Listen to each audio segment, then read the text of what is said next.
నమస్తే అండి. నేను మాషి. నా ఛానల్‌కి స్వాగతం. ఈరోజు నా రెసిపీ ఎంతో టేస్టీ అయిన పప్పు పులుసు తయారీ.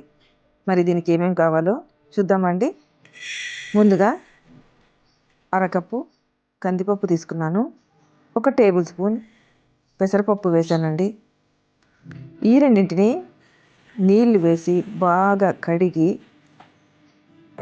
అరగంట పాటు నానబెట్టుకోవాలండి. ఈ పప్పు పులుసు అనేది చూడడానికి సాంబార్లాగే ఉంటుందండి. కానీ సాంబార్ పొడి లేకుండా, ఎటువంటి మసాలా పొడి లేకుండా తయారు చేస్తారు. ఇప్పుడు ఇలా కడిగిన పప్పుని నీళ్ళు వేసి ఒక అరగంట పాటు నాననిద్దామండి. ఒక చిన్న నిమ్మకాయ అంత సైజు చింతపండును కూడా నానబెట్టుకుందాము.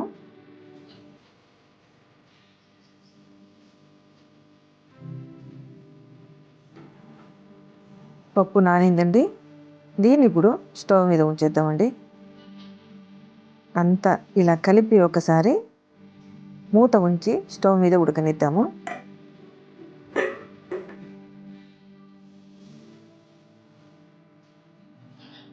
ఉడుకుతుందండి పప్పు. ఇప్పుడు దీనిలోకి 1/2 టీ స్పూన్ పసుపు, కొంచెం ఆయిల్ వేద్దాము. అలాగే చిన్నగా కట్ చేసుకున్న పచ్చిమిరపకాయ ముక్కలు, సాంబార్ ఉల్లిపాయలు అంటారు కదండి, అలాంటి ఉల్లిపాయల్ని ఒక 15 దాకా వేసుకుందామండి.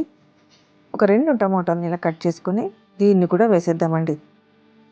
ఇవన్నీ వేసేసి ఇలా కలుపుకుందాము. మూత ఉంచి మరి కాసేపు ఉడకనిద్దామండి.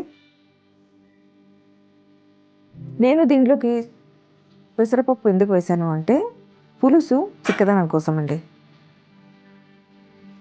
పప్పు మెత్తగా ఉడికిపోయిందండి. స్టవ్ ఆఫ్ చేసేసి పప్పులో ఎక్స్ట్రా ఉండే ఇలా వాటర్ అంతా వేరే గిన్నెలోకి ఇలా ఉంచేద్దామండి.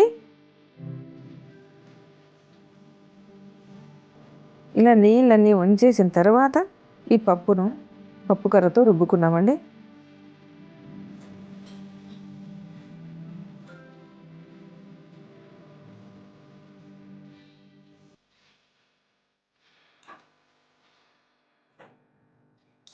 పచ్చిమిరపకాయలన్నీ మెత్తగా ఇలా మెదుపుకోవాలండి. పెసరపప్పు వేయడం వల్ల సాంబార్ చిక్కగా ఉండడమే కాకుండా మంచి రుచిగా కూడా ఉంటుందండి. ఇప్పుడు విడిగా తీసి ఉంచిన నీళ్లు కూడా ఇందులో కలిపేద్దాము. మనకు పులుసు పలుచగా కావాలో కొంచెం చిక్కగా కావాలో చెక్ చేసుకొని నీళ్ళు ఎన్ని కావాలో పోసుకోవచ్చండి. చింతపండు నుంచి తీసిన పులుసును కూడా ఇందులో వేసేద్దామండి. అంతా ఇలా కలుపుకుందాము. దీన్ని మరో 2-3 నిమిషాలు ఉడకనిద్దామండి. ఇలా ఉడుకుతున్న పప్పుని అడుగు నుంచి ఒకసారి కలుపుకుందామండి. దీనిలోకి ఇప్పుడు కొంచెం సాల్ట్, ఒక గుప్పెడు కొత్తిమీర వేసుకుందామండి. మరో 2-3 నిమిషాలు ఇలాగే ఉడకనిద్దామండి. ఇప్పుడు దీనికి తాలింపు పెట్టుకుందామండి. కడాయిలో 2-3 టీ స్పూన్ల ఆయిల్ వేసేసి ముందుగా ఆవాలు, జీలకర్ర, వెల్లుల్లిపాయలు వేసుకుందామండి. కొంచెం దీన్ని ఇలా క్రష్ చేసి ఇలా వేసేసుకుందాము. ఒక 4-5 ఎండుమిరపకాయలని ఇలా మధ్యకు కట్ చేసి వేసేద్దామండి. ఇవి కాసేపు వేగిన తర్వాత పచ్చికరివేపాకు వేద్దాము.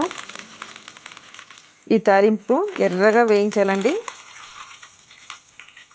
ఇప్పుడు ఈ తాలింపును ఈ పులుసులో కలిపేద్దామండి.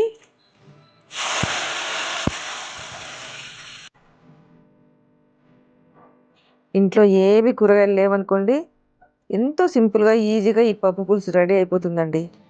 ఈ పప్పు పులుసుని వేడి వేడి అన్నంతో పక్కన అప్పడం ఉంచుకొని తింటూ ఉంటే చాలా అంటే చాలా రుచిగా ఉంటుందండి. మరి మీరు తప్పకుండా ట్రై చేస్తారు కదా. Thanks for watching.